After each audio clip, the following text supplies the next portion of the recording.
Após a Primeira Guerra Mundial, os Estados Unidos eram o país mais rico do planeta. Além das fábricas de automóveis, os Estados Unidos também eram os maiores produtores de aço, comida enlatada, máquinas, petróleo, carvão e etc. Nos 10 seguintes anos, a economia norte-americana continuava crescendo, causando euforia entre os empresários. Foi nessa época que surgiu a famosa expressão American Way of Life, modo de vida americano. O mundo invejava o estilo de vida deles. A década de 20 ficou conhecida como os loucos anos 20. O consumo aumentou, a indústria criava a todo instante bens de consumo, clubes e boates viviam cheios e o cinema tornou-se uma grande diversão. Os anos 20 foram realmente uma grande festa. Nessa época as ações estavam valorizadas por causa da euforia econômica. Esse crescimento econômico, também conhecido como grande boom, era artificial e aparente, portanto logo se desfez. De 1920 até 1929, os americanos iludidos com essa prosperidade aparente compraram várias ações em diversas empresas. Até que no dia 24 de outubro de 1929 começou a pior crise econômica da história do capitalismo. Vários fatores causaram essa crise, como a superprodução agrícola, no qual formou-se um excedente de produção agrícola nos Estados Unidos, principalmente de trigo, que não encontrava comprador, interna ou externamente. Diminuição do consumo. A indústria americana cresceu muito, porém, o poder aquisitivo da população não acompanhava esse crescimento. Aumentava o número de indústrias e diminuía o de compradores. Em pouco tempo, várias delas faliram. Livre mercado, no qual cada empresário fazia o que queria e ninguém se metia. Queda da Bolsa de Nova York. De 1920 a 1929, os americanos compraram ações de diversas empresas. De repente, o valor das ações começaram a cair. Os investidores quiseram vender as ações, mas ninguém queria comprar. Esse quadro desastroso culminou na famosa Quinta-feira Negra, 24 de outubro de 1929, dia que a bolsa sofreu a maior baixa da história. Se o valor das ações de uma empresa está desabando, o empresário tem medo de investir capital nessa empresa. Se ele investe menos, produzirá menos. Se produz menos, então não há motivo para tantos empregados, o que levará o empresário a demitir o pessoal. Muitos empresários não sobreviveram à crise e foram à falência. Assim como vários bancos que emprestaram dinheiro não receberam de volta o empréstimo e faliram também. A queda da bolsa trouxe medo, desemprego e falência. Milionários descobriram de uma hora para outra que não tinham mais nada e por causa disso alguns se suicidaram.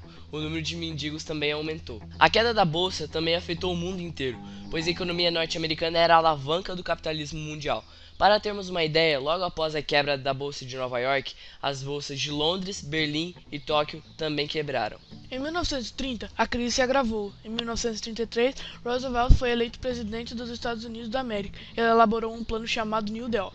O Estado passou a vigiar o mercado, disciplinando os empresários, corrigindo os investimentos, arriscando e fiscalizando as especulações nas bolsas de valores.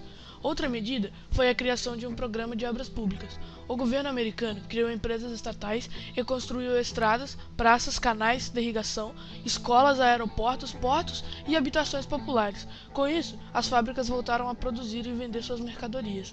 O desemprego também diminuiu. Além disso, o New Deal criou leis sociais que protegiam os trabalhadores e os desempregados. Para acabar com a superprodução, o governo aplicava medidas radicais que não foram aceitas por muitas pessoas.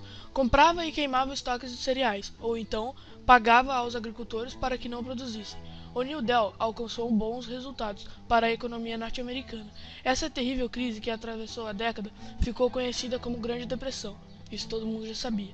Os efeitos econômicos da Depressão de 30 só foram superados com o início da Segunda Guerra Mundial, quando o Estado tomou conta de fato sobre a economia, ajudando a ampliar as exportações. A guerra foi então uma saída natural para a crise do sistema capitalista. Na década de 30 ocorreu a chamada política de agressão dos regimes totalitários Alemanha, Itália e Japão, e apaziguamento das democracias liberais, Inglaterra e França. A política de agressão culminou em 1939, quando a Alemanha nazista invadiu a Polônia, dando por iniciada a Segunda Grande Guerra Mundial. Bom, mas como vocês já viram aqui, já entenderam mais ou menos o que é um pouquinho da crise mundial de 1929, como é mundial, o Brasil, mesmo sendo um país terceirizado, né, de terceiro mundo, também entrou no meio dessa crise. O Brasil entrou na dança.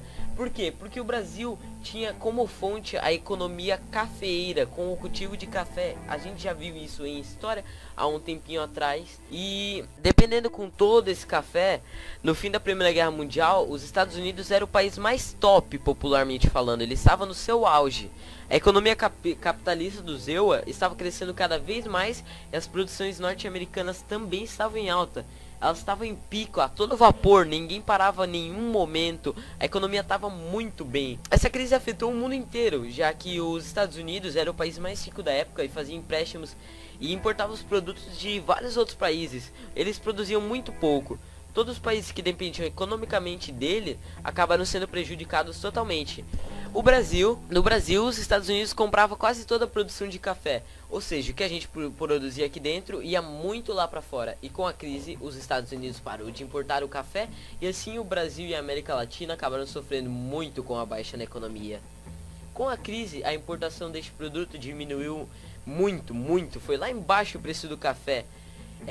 E tudo caiu. A nossa economia, que gerava em torno da economia cafeeira, acabou tendo um down, ela caiu totalmente e os preços ficaram lá embaixo. Para que não houvesse uma desvalorização excessiva, o governo brasileiro comprou e queimou toneladas de café. Pensa no cheirinho no ar, então. Dessa forma, diminuiu a oferta, conseguindo manter o preço do principal produto brasileiro da época.